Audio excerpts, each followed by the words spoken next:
Game over, man. Game over. You're gonna need a bigger boat. So serious. I am Iron Man. This is a tasty burger. Welcome to the InSession Film Podcast. Welcome to episode 577 for March 16th, 2024. And I'm JD Duran. If you're watching us on YouTube, you will notice that Brennan Cassidy is gone once again. He is not here. He is still trying to get better. However, I have an awesome guest. I am very, very excited to bring back a friend of ours who ended his podcast last year. It was very sad, but I was able to bring him back, resurrect, at least for one night only, the one and only Tim Costa, formerly of First Time Watchers. Tim, welcome back to the show, my friend. I am back from the grave. You can't keep me down, mofos. No, I used my proton pack and I raised him from the grave. Oh boy. Oh boy. You know, unleash the ghost. I'm already regretting this, JD. I'm sure. But thanks for being here, man. This is a lot of fun. I believe you noted this is your first go round since ending First Time Watchers last year. Yes, sir. Was that last summer? What year are we in? 2024. Yes, it was June of last year. Yes, it was. We ended at episode 500. So, hearing number, what you said, 577. That's a lot more than ever I thought I would hear. Yep. So that was last summer. It was a sad time to see you guys go. It was interesting because we launched InSession Film back in 2013. You guys were one of the first podcasts that we ended up collaborating with and talking to. And so we had that fun collaboration for nearly 10 years. So it was certainly a little bittersweet to kind of see it end. But you guys had an amazing final episode. It was an honor to be a part of it. It was a ton of fun. Went out on a high, I would say. Yeah, I would say it was something else because we ended where we started off, in a Serbian film, and I'm sure not many other podcasts could say the same thing. No other podcast can claim that. That's absolutely true. But it's great to have you back. It's good to see you. Getting you in video form, not just your lovely voice. So this is very exciting. We do welcome you back. Will this give you the itch to rejuvenate your podcasting life at all? Absolutely not, JD. No. Absolutely not. Nope. I have tasted the sweet nectar of freedom, the juices of no editing is a wonderful taste. I can understand that. Editing can take a lot out of you if you're not willing to embrace it. That is for sure. Well, it's very exciting to have you back on this week's show as we lead into the new Ghostbusters film coming out this weekend. We're going to have a little bit of a Ghostbusters retrospective. We'll talk about its legacy, its influence, and where we find the franchise all of these years later. And I'm very excited to get into that.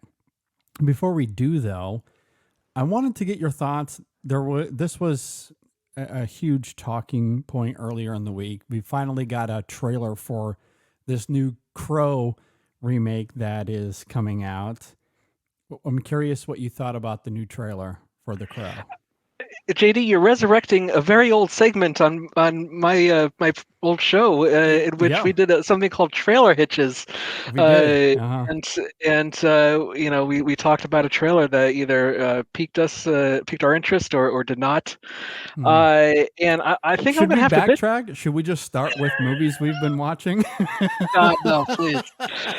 So that'll go on forever because I have a lot more time now to be able to watch more movies. So you know what?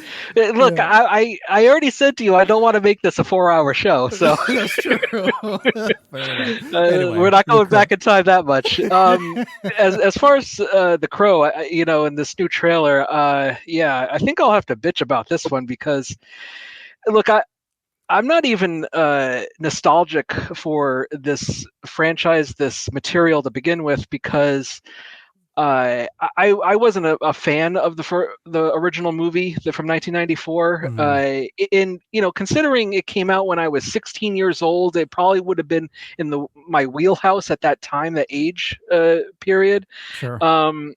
But yeah, I don't have any nostalgia for it because I saw it later on, a little bit later on in life, maybe in my 20s or something like that, and I would have been probably past my prime for that type of movie. And when I had eventually seen it, I was like, this is what everybody was crowing about, and and a lot of people really liked it.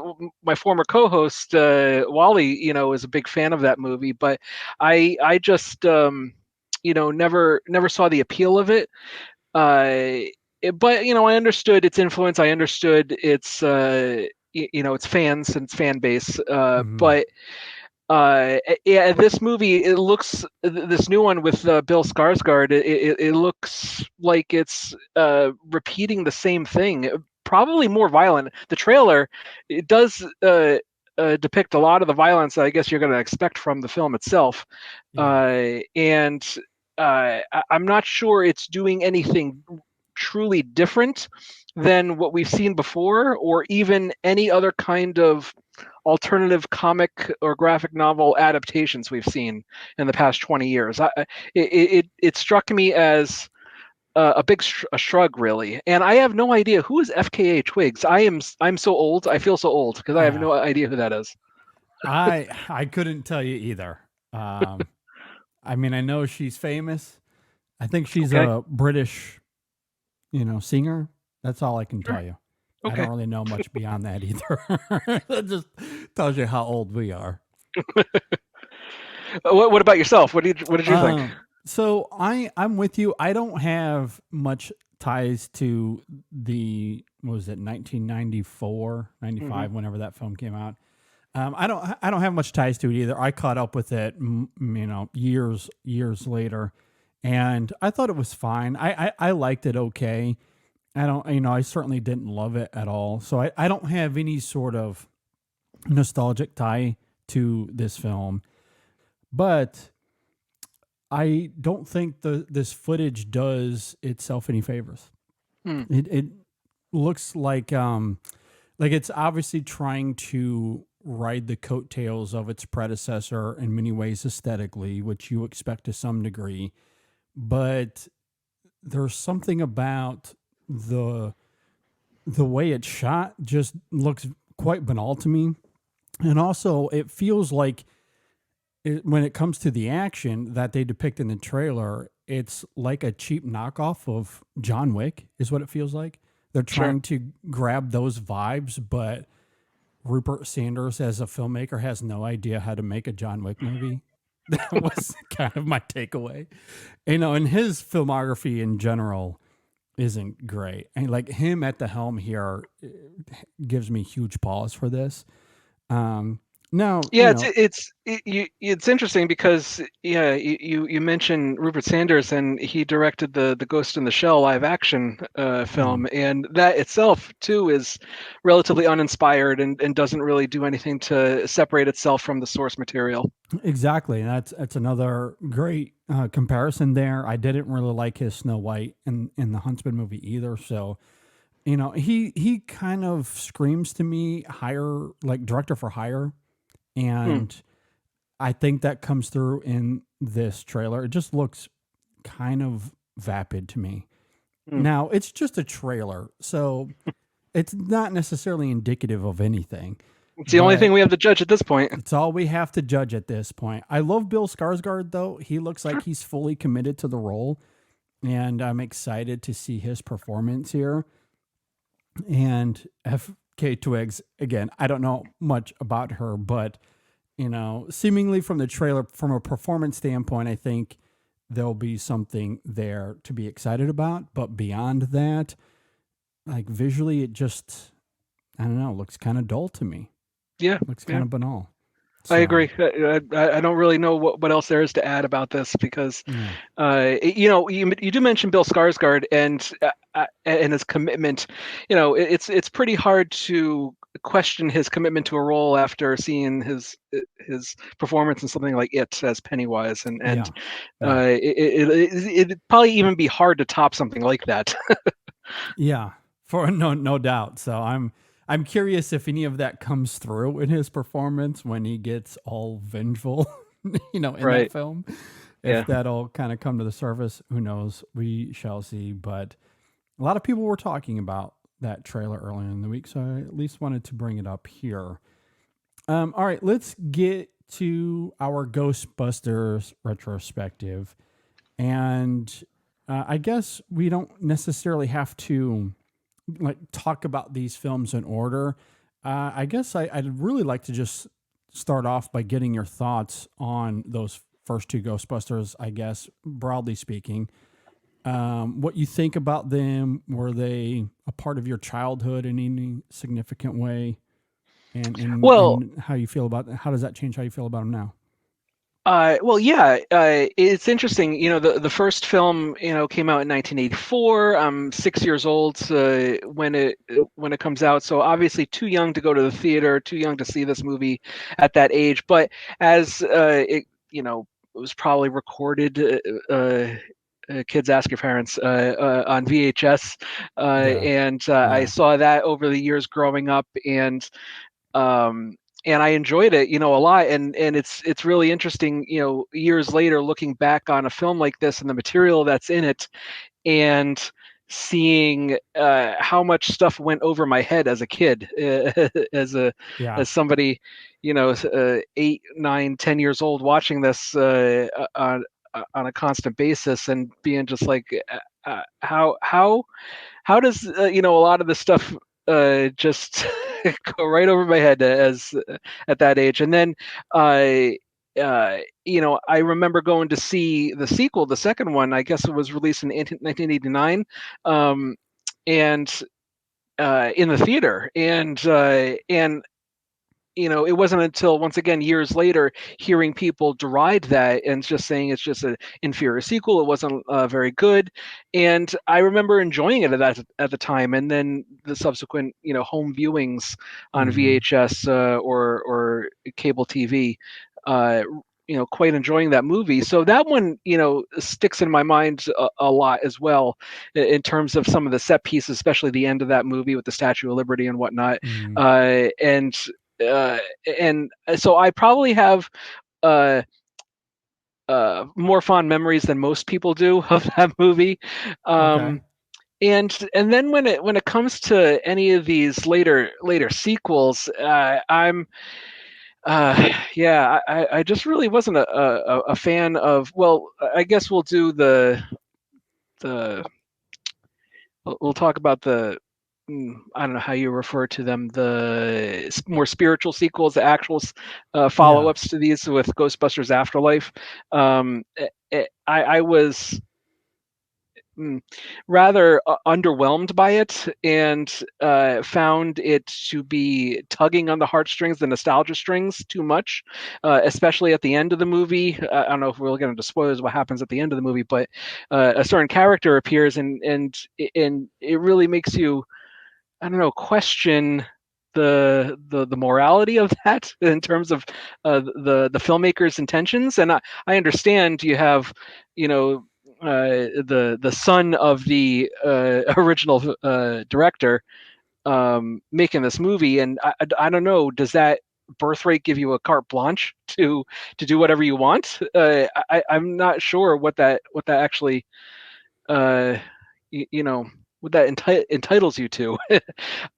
And the trailers for this Frozen Empire don't inspire me either. So I'm not even sure I'm going to go see this movie. I think I even waited until home video for Afterlife, and So my my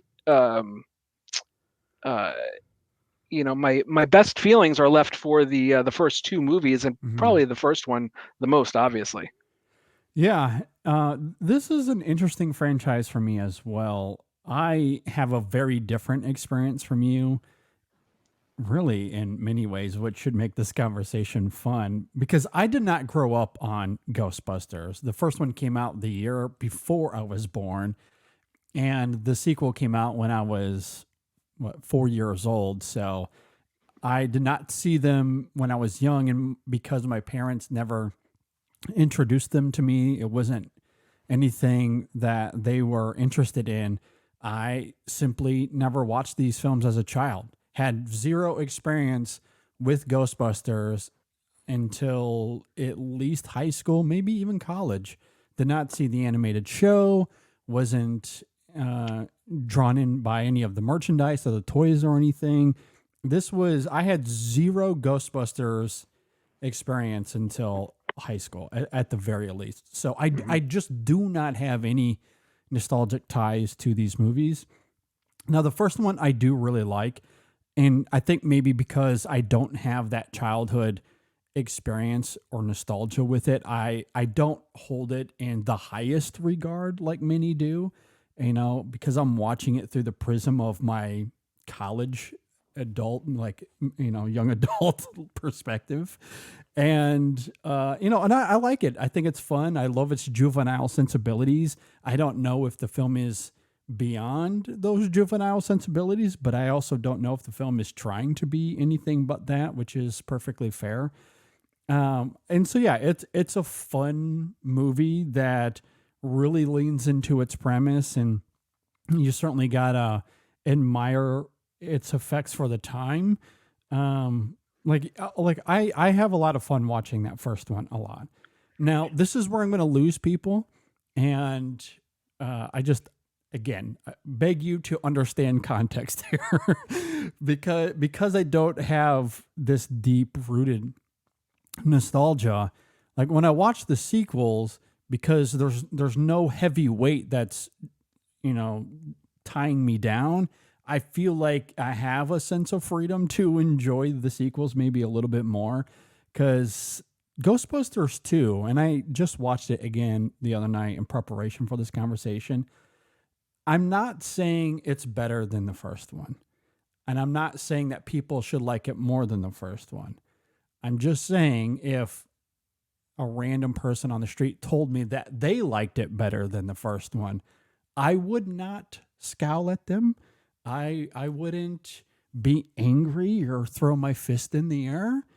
So JD, what I'm hearing is that what I'm hearing is that you like the second one better than the first one. That you think it's a better film. I'm not saying. I'm wiping my hands clean. This is all I'm hearing right now. I'm back to inflame the controversy, to put words into your mouth. And what I'm hearing is that you think Ghostbusters 2 is a better film. Look, I can't. Here we go. I can't agree or deny. I plead the fifth. Oh man! I'm not saying that it is. I'm just saying if others said that, I would be like, okay.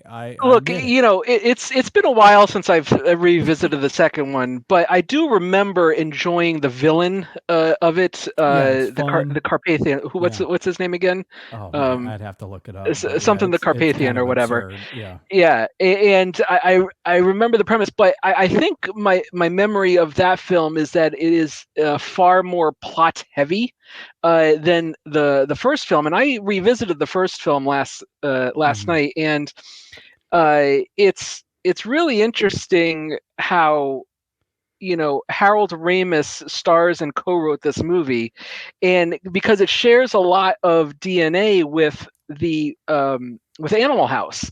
Yeah.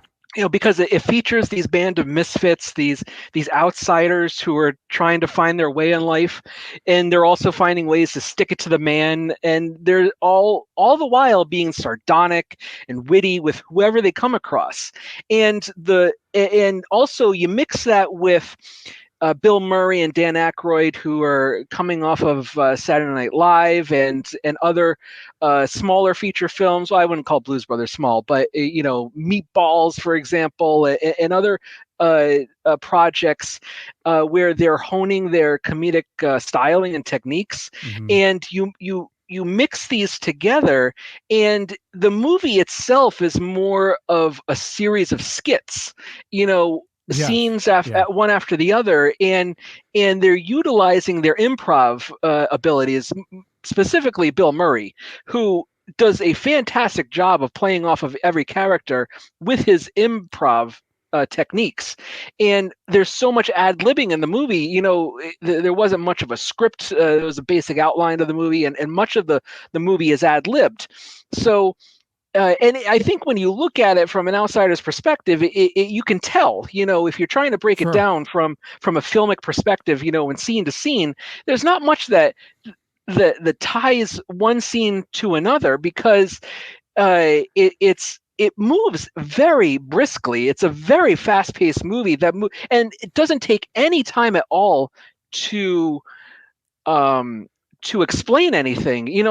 1 minute they're looking at this rundown firehouse, and then the next it's all fixed up and they have their proton packs. There's no time explaining the building of the proton packs. Even at the beginning, when Egon is going through the library with his little scanner, there's no explanation of what this scanner is. You're just in for the ride, understanding what's happening in one moment to the next, and nothing is dumbed down. A lot of these the newer movies, the Ghostbusters Afterlife, there's so much buildup to a big reveal or a big moment, and there's so much plotting, and character buildup, which is fine in other material and stuff like that. But in a movie like this,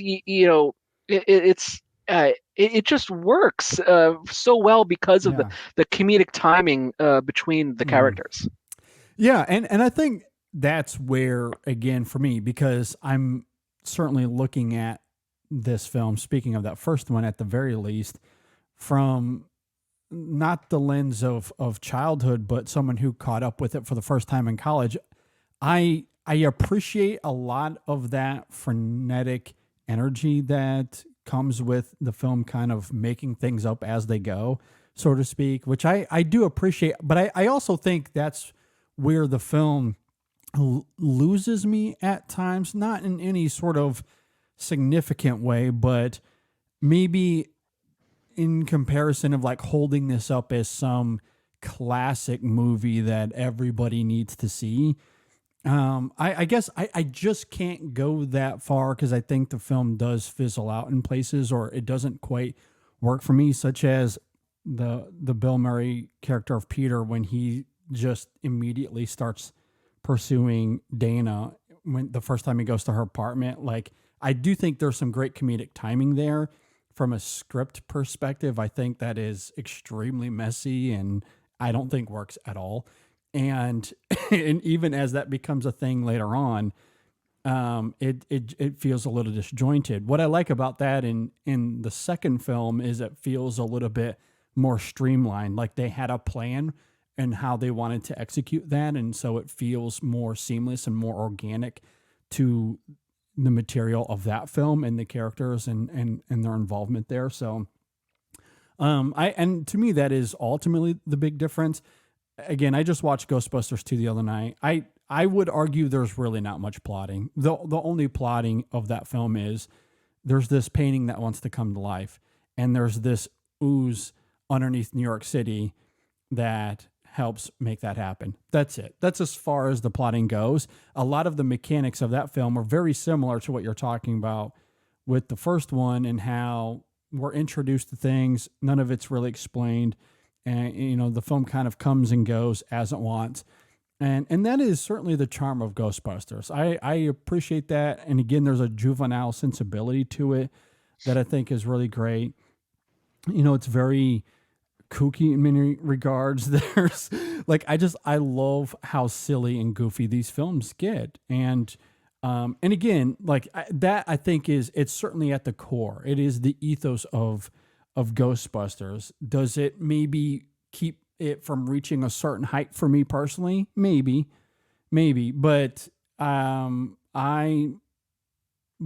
appreciate what the film is trying to be as this comedy that has this cynical backbone to it at times, that wants to be fun first and foremost, and to what you said, which I do think is really important because a lot of comedies miss this.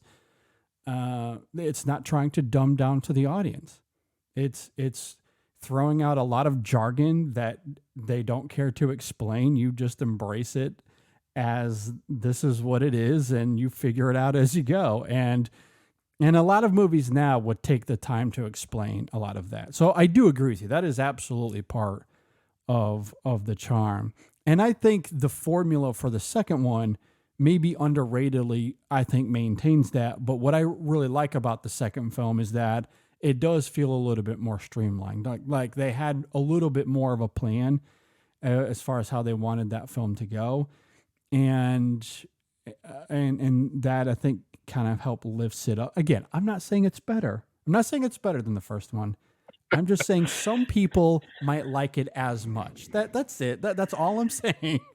It's just so interesting that this is a franchise in its current state and form now, and I understand that after the second movie that there was desire by people not involved. Of course, fans wanted a third movie, and I think even Dan Aykroyd and Harold Ramis tried to kickstart a third movie, but Bill Murray was always the one pushing back.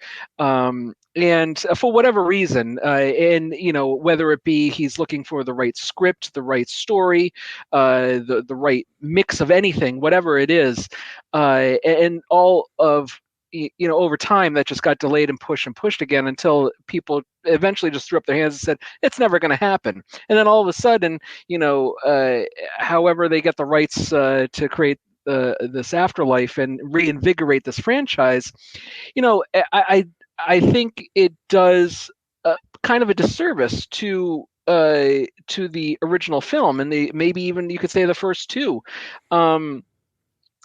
because you start wondering, is it necessary? What is the point? Because you look at the success of the original film, and it's just interesting how it became such a hit and had such broad appeal because. A little bit behind the scenes, I know when you first approached me about doing this episode, you were starting to think, oh, maybe we could talk about sci-fi movies of the era or that were influenced by Ghostbusters. But then I started thinking about, as I watched Ghostbusters, this isn't really a science fiction film. It's really a movie that defies any kind of genre label because yes, it has comedy. Yes, it has some science fiction, I think. And then it has a good deal of horror elements too. So it's like I said, in terms of its broad appeal, it really is kind of surprising to me that it was this mega hit because it has such an interesting mix. And I think, as I spoke to before, a lot of it has to do with the chemistry of the cast and their line deliveries. I think I also read that originally the script was intended to include Eddie Murphy, and when they approached him at the time, and he declined. He declined that they wrote his character of Winston later into the film because if he was going to be in the movie, he was going to appear a lot earlier in the film. So. And you start to play with your mind, this in your head, and you're like, how would that have even worked? And how amazing would that have been in order to have. And I think Beverly Hills Cop came out in the same year, if I'm not mistaken. And if that had come through, if that that would have been an even bigger hit, I believe. Just because of his appeal as well to a wide audience, so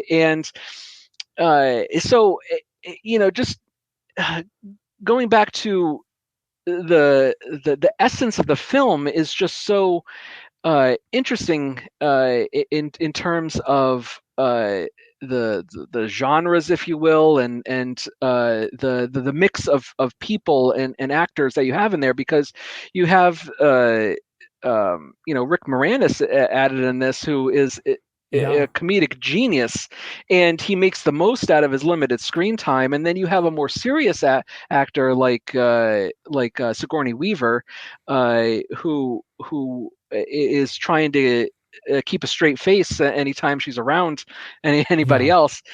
So I just think, what any filmmakers after in this franchise tried to do was, capture lightning in a bottle twice, and it just never happened, and because it's almost impossible to do.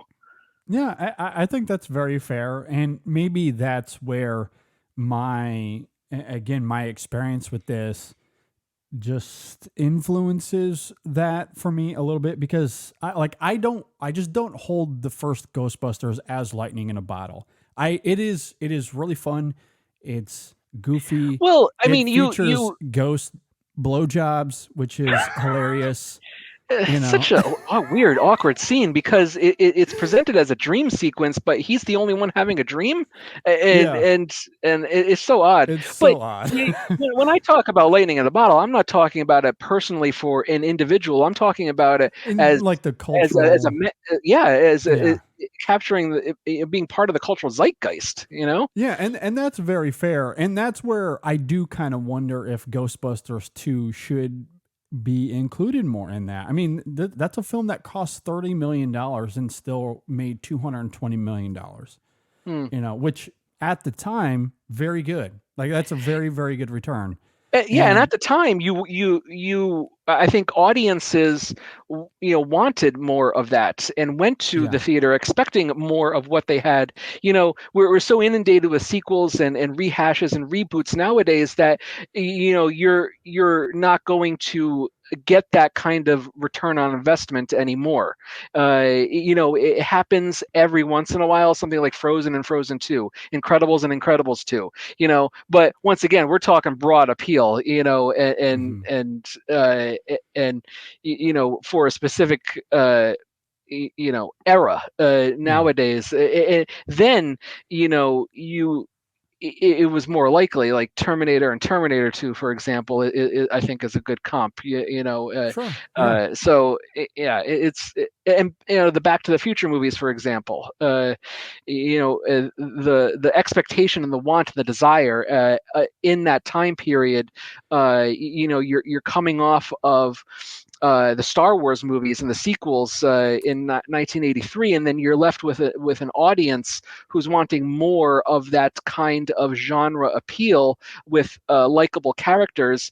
And then you have this movie in '84, and then Back to the Future in '85, and then you're promised a sequel essentially at the end of the first Back to the Future, and you still have to wait 4 years, and that's a good amount of time. So I think that you can see that there's a thirst and a desire for revisiting, stories with these characters that you've become so enmeshed with. Absolutely. And I think that's why, even going back to my childhood, even though I did not watch these films, you're obviously still very aware of it. They had a grab on the zeitgeist in a significant way, for sure, for quite a lengthy time. So even though I never caught up with them, there's no doubt that they were a huge cultural component throughout the 80s and 90s.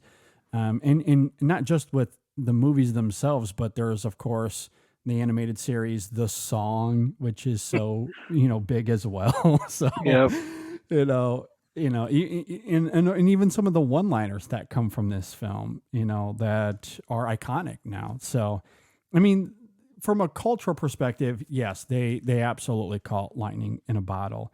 And I would argue the second film, I think, is a part of that, when you consider how extended that clutch on the culture it had for through the mid 90s at the very least. All right, guys, let's talk about coffee. It's a drink that we all live on. I love it. You love it. We need it. And that's why we love Coffee Cult, because they source specialty grade coffee from all over the world. It's great.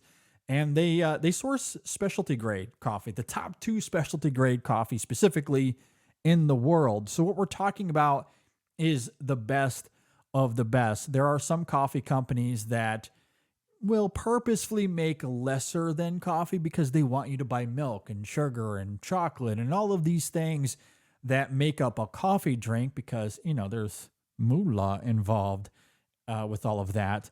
However, you don't need that for a great coffee. A great coffee, a specialty grade coffee, will have these exquisite notes of either chocolate or nuts on their own if it's a darker roast, perhaps like a Sumatra coffee, or it could have these flora and citrus and fruity notes like the Ethiopian Harar, which is one of my favorites. I've always described that coffee as drinking a blueberry muffin. The blueberry and strawberry notes are so strong, it's insane. It's incredible how delicious that coffee is. And I absolutely love it. So regardless of what your palate is, Coffee Cult has plenty to offer. It's all ethically sourced. It's roasted to order. It's not just sitting around in some warehouse getting stale. They wait for your order to come in, then they roast the coffee and they ship it to you. So every bag is extremely fresh, guaranteed every single time. If you go to coffeecult.com right now, that's coffee with a K, cult with a K, coffeecult.com, use our code ISF and you'll get 15% off. Again, that code is ISF and you'll get 15% off. That's coffeecult.com, and we thank them for their support. All right, let's talk about t-shirts and merchandise because we have it, and we have some new t-shirts that I'm going to unveil right here. And earlier, you heard me rant about Best Actress and what I despise as it relates to awards and the sports mentality that often comes with it. So we have a new t-shirt right now. You know it. It's the line, Stop Turning Art into Sports.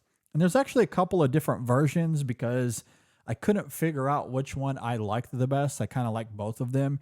And they come in green and gold versions. So there's a couple of different versions that you can check out with this design. Stop Turning Art into Sports.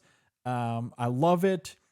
So go and check it out, support the show, and support this cause of getting rid of the sports mentality when it comes to the Oscars. We don't need it. So this is a fun little t-shirt I really like. I hope you guys enjoy it. But also we have Dune-inspired InSession Film Podcast t-shirts as well.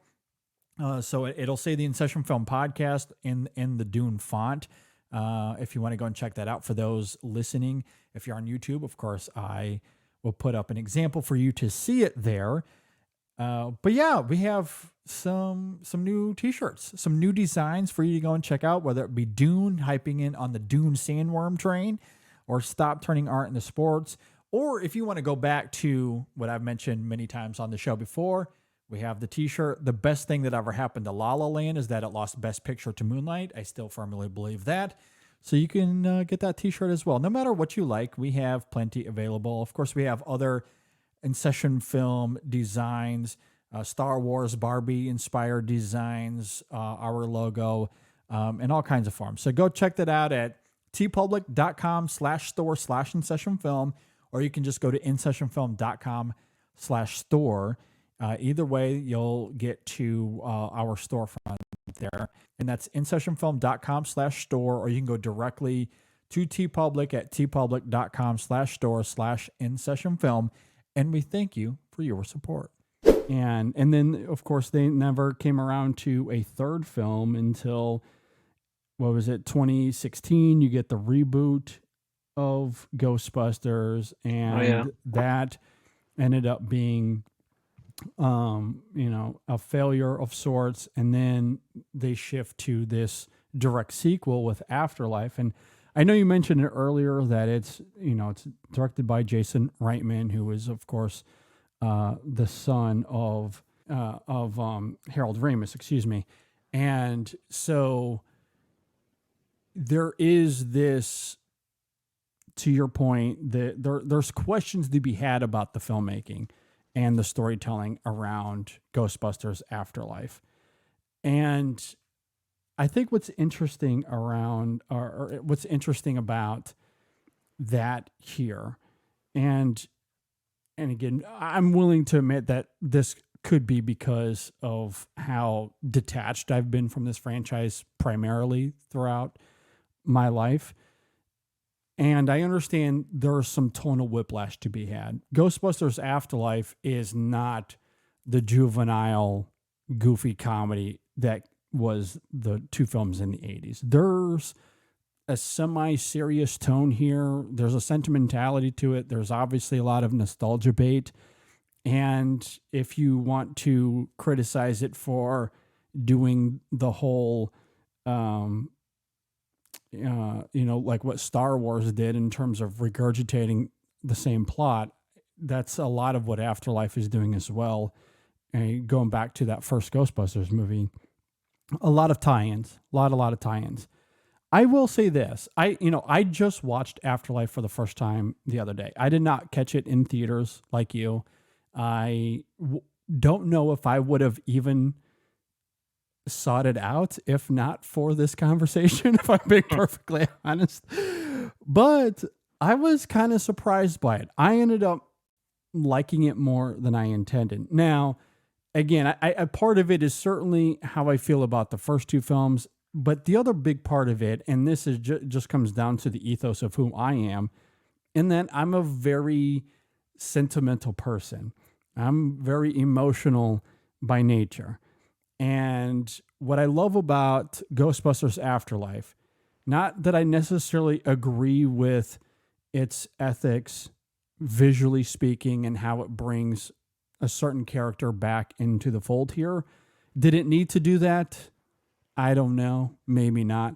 But what makes the difference for me with Afterlife comparatively to other films that have done this similar thing is intent. I did not expect this film to be an ode to Harold Ramis. Like that I did not anticipate. And it is very much a movie that is honoring his life. And the character that he played in Ghostbusters and the influence that he had. So, does it work as a Ghostbusters movie? I don't know. Probably not. I've seen so much criticism for the film around that, but I do think it's sincere. And that to me is the difference. Like, I do think it comes from an authentic place. I don't think it's trying to be nostalgic for the sake of it, at least with Harold Ramis. Certainly a lot of the other aspects of the film. But with Harold Ramis, it did feel like it came from a sincere place, and this place of catharsis and love and heartache and wanting to say goodbye to that character. I didn't have a problem with the emotional pull there. Well, look, it's like I said, it's been a while since I've seen this movie. It came out in 21, so I probably saw it that year, and I haven't seen it since. So, but my memory of it is, I guess sincere is a fine descriptor, but I think cloying is also another one, and I think it was very obvious from the start where the movie was headed, and it all I don't know. I guess as you're explaining it's all subjective in terms of what you're bringing to a movie like this and how much you're willing to accept its quote unquote sincerity, and whether or not you're able to internalize that in any kind of way, or or just roll your eyes, kind of like I did for a good part of it. And I think that it builds up so much to its ending that it becomes so painfully obvious what it's going to do and where it's going, that I think that it does more to make it in the mold of an Amblin / Spielberg film than it does honor the legacy that is what makes a Ghostbusters film. In terms of, and that's very fair. I don't disagree. And that's why I noted that if you're looking at it from a Ghostbusters Legacy perspective, it is extreme whiplash. Like tonally, it's such a different movie than its predecessors.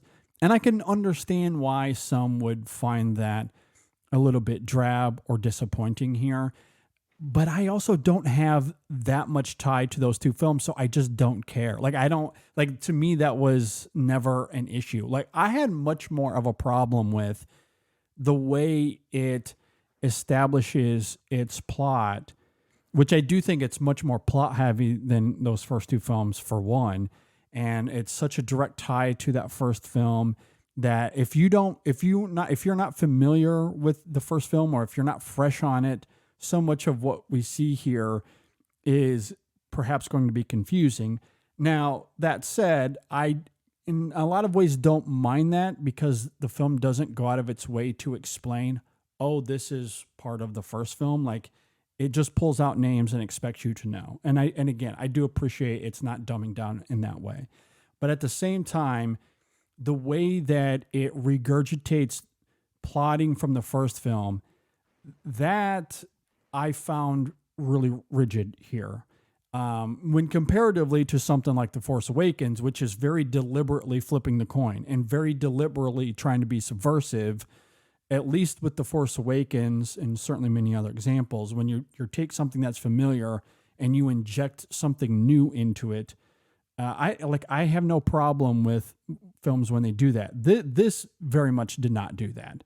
The only thing it does is it regurgitates a lot of the plotting from the first film, primarily for nostalgia bait. That's it. That's the only reason that it's here. But that's not why I like the film, though. Yeah, like the scene with the return of the Stay Puft Marshmallow Men, the little ones, the mini ones. What is the point of that? It doesn't even make any logical sense. Yeah, and then I see it being repeated again in the trailer for the new one, and I'm like, what are we doing here? Why? Well, I can explain that. That's this film trying to Grogu itself. They're trying to Baby Yoda merchandise is what they're trying to do with that. Yeah. And I guess it certainly didn't hit the same way, but I could almost guarantee that was the intent. I mean, they didn't merchandise it in Afterlife enough? Well, I don't know. But I think they were hoping, hey, let's put in these cute little marshmallow men and hope that people react to it the same way they did with Baby Yoda. I guess. And I could guarantee you that's why that's there. Because otherwise it makes no sense whatsoever. Yeah, it's interesting too, because rewatching the original film and this Marshmallow Man, it, just like almost every other scene in the movie, it lasts for such a short period of time. It's amazing how much hold it had on, once again, the cultural zeitgeist at the time. Just even the one-liners and any little moment in that first film really had a lot of staying power. It's really interesting. So obviously you're seeing a lot of the repeating, like even Annie Potts comes back in this new movie, and in the trailer she repeats the line, Ghostbusters, what do you want? And it's just I'm like, okay, I get it. It just, once again, trying to hook you with those nostalgia points, and I'm like, just make something new, just make something fresh. I am far from one to complain about remakes. I'm actually one to say remake any film. There's nothing that's untouchable, and I would be up for, like they attempted a number of years ago, remaking the movie. They gender swapped it, and that's fine. It had some degree of success, and I think by the end of the movie it went far too over the top with its premise and effects and whatnot. But I liked the cast, I liked their mix. I think that's what they tried to do. They tried to replicate that chemistry, that vibe between the cast and the characters, and that's what you need to do. Once again, just remake the movie again, and I'd be happy with that. Yeah. I mean, I think that's a great point, because I liked Ghostbusters 2016 for the most part. The cast was really great. I laughed a lot. I thought it was wonderful. The dynamic of that group was fantastic. The script does let them down a little bit, especially near the end. I agree. But on the whole, I had fun. I enjoyed it. And I would have loved to have seen that cast come together again. Unfortunately, the studios very much disagreed. There was, of course, all of the silly discourse that followed, which is ultimately what leads to Afterlife. And I think, given this is such a larger conversation outside of Ghostbusters, obviously, but the studio system and how they do things now, they, of course, wanted to pander to that nostalgia. And I don't know what the marketing was for the film, but it had a $75 million budget, which is fairly modest by today's standards, and had $204 million in return. So not terrible, not terrible, not great, but not terrible.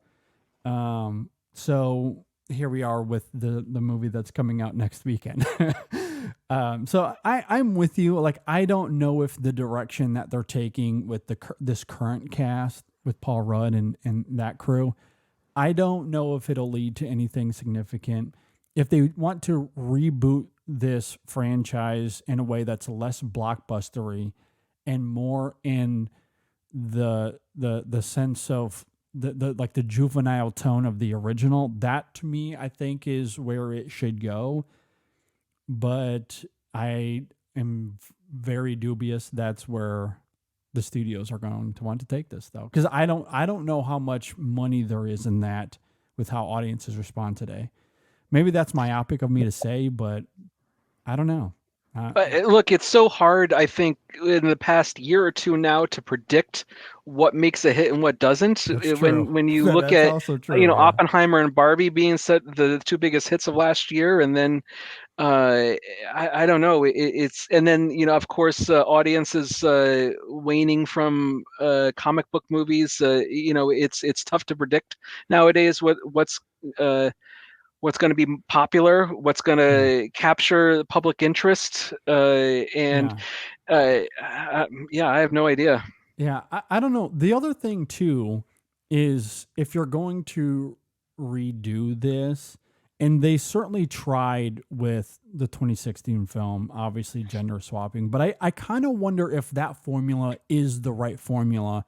Maybe it just kind of comes down to execution, because I think part of why those first two Ghostbusters worked so well is that it's like stars Dan Aykroyd and Bill Murray.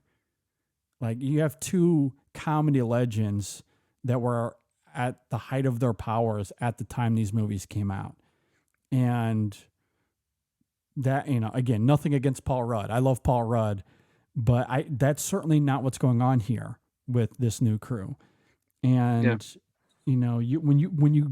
if you're going to redo this and you bring in, young comedy stars that can make this work and have a great dynamic, that's probably the right formula. And then you just got to go out there and execute it the way they did. That's probably where this should go. I agree, but it's tough to find that mix of crews who have the same type of broad appeal. You have a lot of the current SNL alums who are already past their prime now in terms of the Will Ferrell era, and then you have the Seth Rogen crew that is also once again just past their prime for this type of thing that we're talking about. Them making this in the 2000s probably would have been a hit. Yeah, I can see that. It was, but you already had hits with similar types of comedy duos, at least with a film like Superbad, for example, or the 40-Year-Old Virgin. Those groups of casts that were relative hits at the time and very popular because I think once again of this cast of characters that work well bouncing off of one another on an improv level that you just can't replicate. And I think we're seeing with the Ghostbusters franchise, you just can't replicate at least the first two films.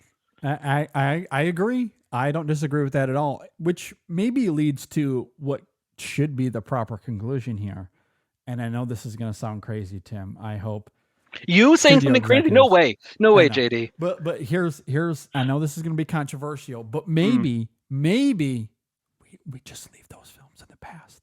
Maybe we don't have to have a franchise. Shout it from the rooftops, JD. I'm just saying, like I like the first two Ghostbusters. I don't know if I need it anymore.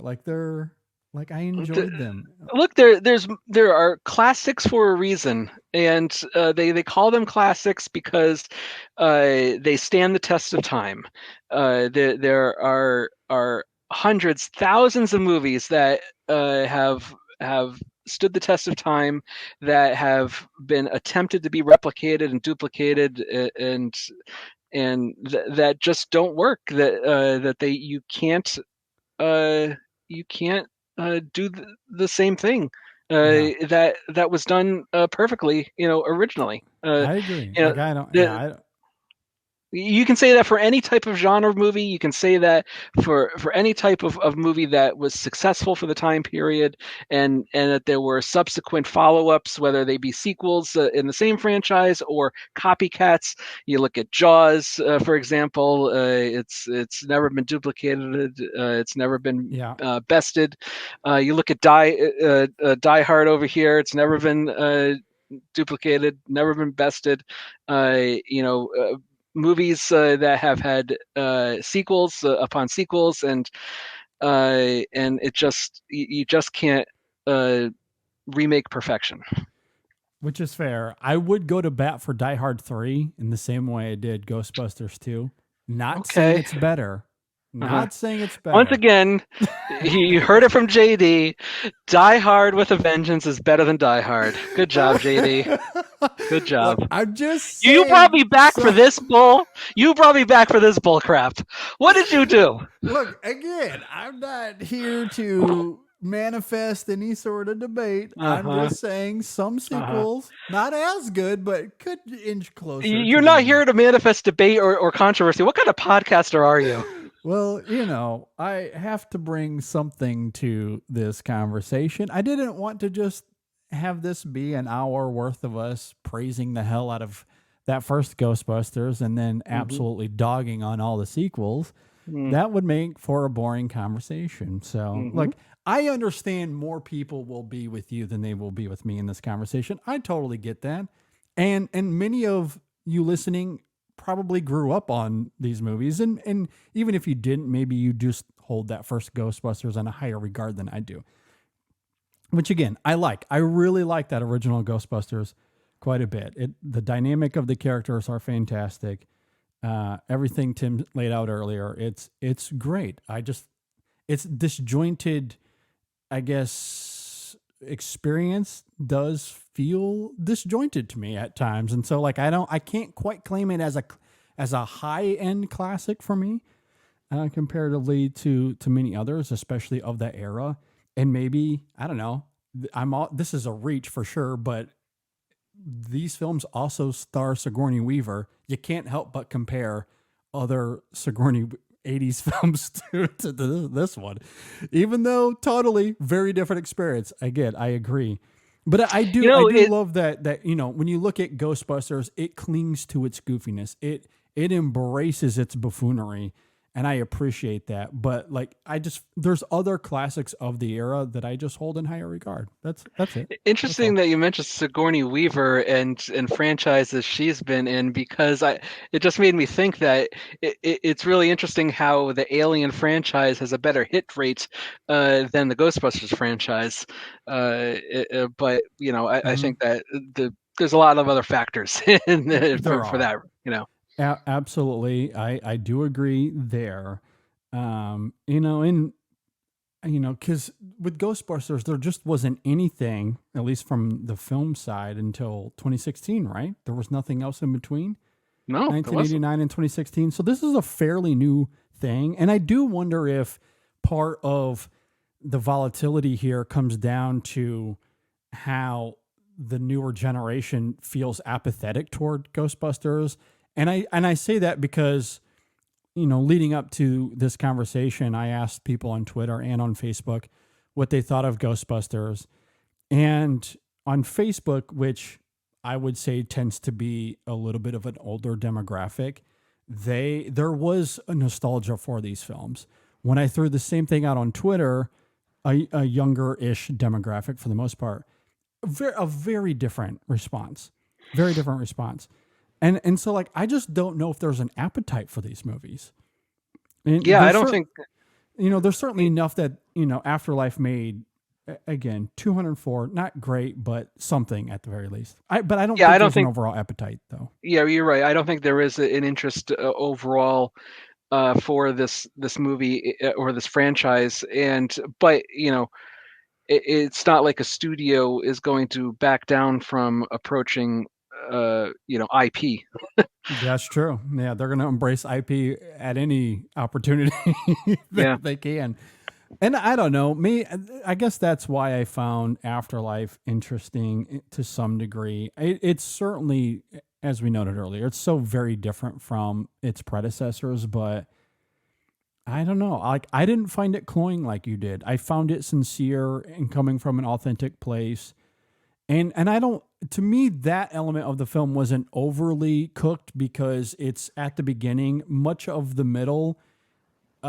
It's like there's just this ghostly presence helping out these kids. That's kind of all that it is, outside of one moment with Carrie Coon's character, which is baked in sentimentality. It's really not until the end where things become, the most cathartic, I'll say. But I thought it was handled with diligence. I thought, again, it was very sincere, saying a goodbye to this character. I don't think it overtakes that film at all. That film primarily is the other stuff. It's all the plotting from the first film, but done in a much more dull and just insignificant way that I just didn't really care about all that much. That's fair. But once again, like you said, you're more susceptible to those kind of movies where I am, that could help you shed this hashtag JD tears. Yeah. And I'm willing to admit it was absolutely the sentimental. I mean, the film is directed by a man who's trying to honor his father and trying to say goodbye to his father. I mean, say what you will about Jason Reitman, but I think that there's an emotional underbelly there that everyone can relate with to some degree or another. And now, whether that makes for a good movie or not is certainly debatable. I certainly get it, but I was drawn into, and perhaps part of it is because I watched all of these back to back to back, admittedly. So, you watch the first one and you watch the second one and you're having a lot of fun with these characters. And then you immediately get into Afterlife, which is an ode to one of the original performers who's sadly no longer with us, and trying to honor him. And also that film is made by his son. Like there's definitely an emotional pull there that is very much a JD thing. There's no doubt about it. Fair enough. So I enjoyed it for what it was. Like I said, and I was surprised by that. I did not anticipate that at all. And here we are with the new one coming out this weekend. And you said you're not going to see it? Yeah, I don't have really much of an interest. And I don't blame you. I don't blame you. I mean, we're probably going to review it here on the show, so I will go out and see it. And I'll make sure that as soon as we record our review, you'll be the first person I send it to. Of course, thank you. I appreciate that. I know you'll I have far more interest in a movie like Monkey Man with Dev Patel. Yeah, that looks great too. Yeah. For sure. Well, as we wind down here, do you have any final thoughts on Ghostbusters or its legacy? Only that you were wrong. That it is a classic for a reason. It's held up in high regard for a reason. It's a near comedic masterpiece. If only for its cast of characters and not so much for its structure as a film. Yeah, and that's very fair. And I do agree with that. Like comedically, it is very alluring. And something you mentioned earlier, I think is worth repeating as well, that it is genre defying. I do love how it's comedy, it's sci-fi, it's horror, it's a little fantasy. Like it's a little bit of everything. And I think that mostly comes together fine. Again, I just feel like because of how they structured the film, you can see the seams. And at times that's entertaining. At times it's just a little, I don't know, a little coarse, I guess. It takes me out of the movie briefly. But on the whole, great movie. Yes, very good. Very good movie. 1984 Ghostbusters. Thumbs up. Or 2. You know? Nice try digging yourself from that hole. Don't hate me too much. You dig me up from the grave only to throw dirt in my face.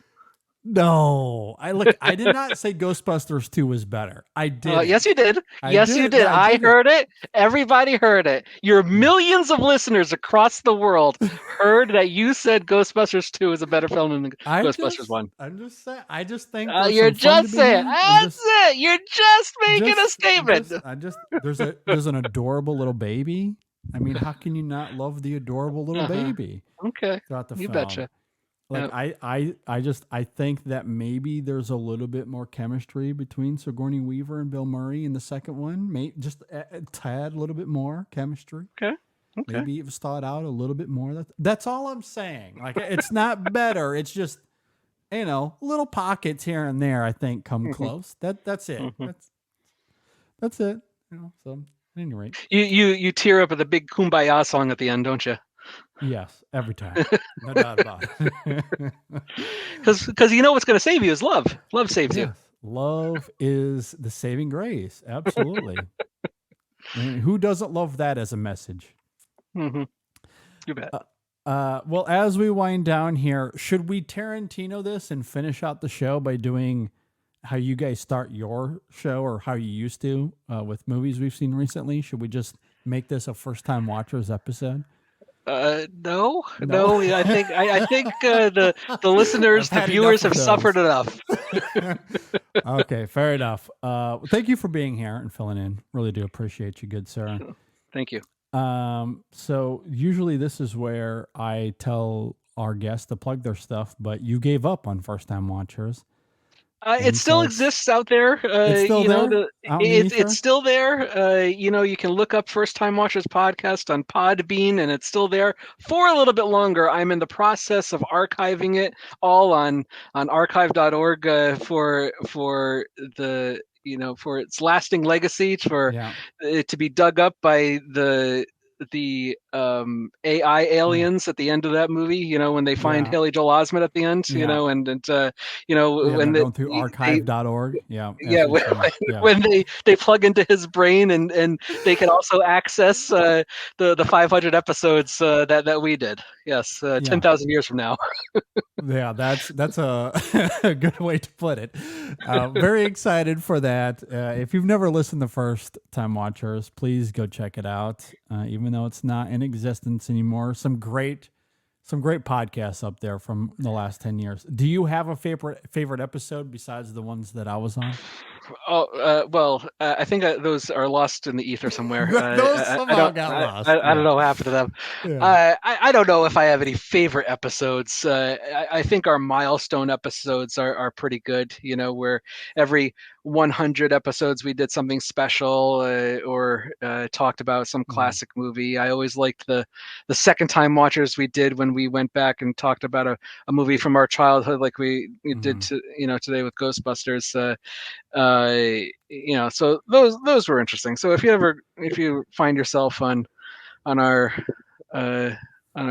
landing site, then maybe you can search for those. But if anybody wants my current real-time film musings, you can always hunt me down on Letterboxd by going to letterboxd.com/graphictim, and you'll see what I wrote about Ghostbusters is probably exactly what I already said to your listeners, and then anything else I've been watching recently. So there you go. Please go check out Tim there on Letterboxd, or go check out First Time Watchers, the archive at archive.org. Yeah, go check it out. Great stuff.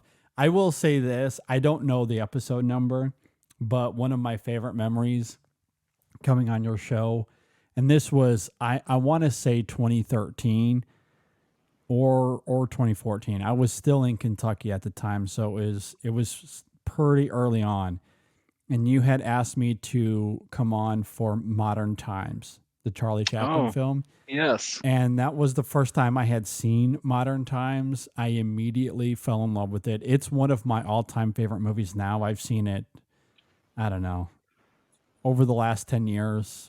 A dozen times maybe, but it all started with coming onto your show that first time and getting to talk about it. So that was a great excuse to have to finally dig into that film and into more of Chaplin's work. So I definitely have you to thank for that.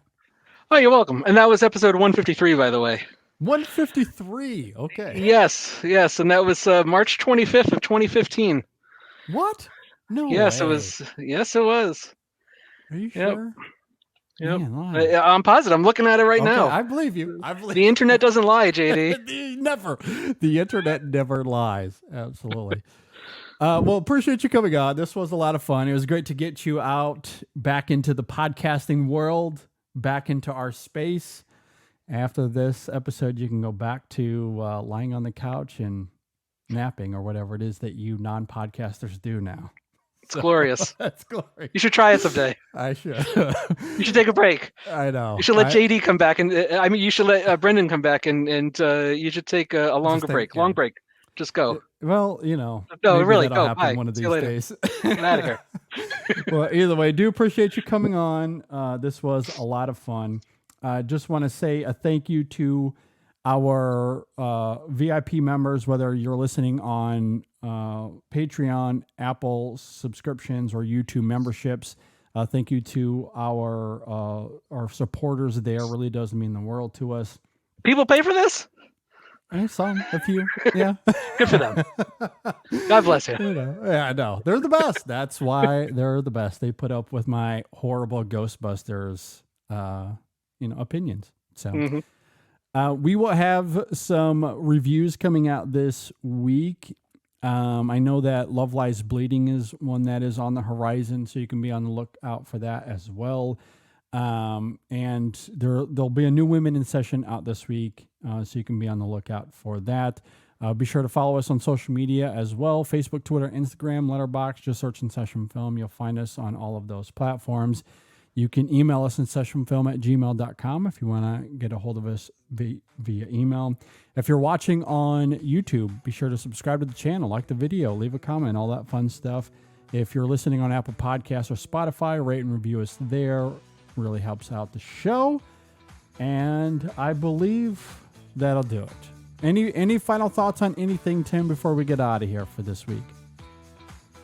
Final thoughts. I'm looking at the description of this episode that you were on back in 2015, and you filled in because my two co-hosts were down at the time, and the other person that was on with us was Mark Herney. Oh, look at that! Love Mark. Yeah. Mark, yes. That's a great trio there. If there's anything that I do miss about the show, about doing the episodes, it is the guests that we had on, especially our recurring guests like Andrew Johnson and Mark Herney. They were always a pleasure to talk to. Their film knowledge, their voices, and their ability to make me sound smarter was very welcomed. Yeah, always love guests like that, and I love Mark as well. He's a great friend of the show. He's definitely due to be on soon as well. It's great. I do love getting these opportunities. I love Brendan. He's the best. Yes, I agree. When when he can't be here, it's a great opportunity to bring more people on, and I know it's been a while since you and I have talked, and I was happy to get to do this. So really appreciate you, my friend.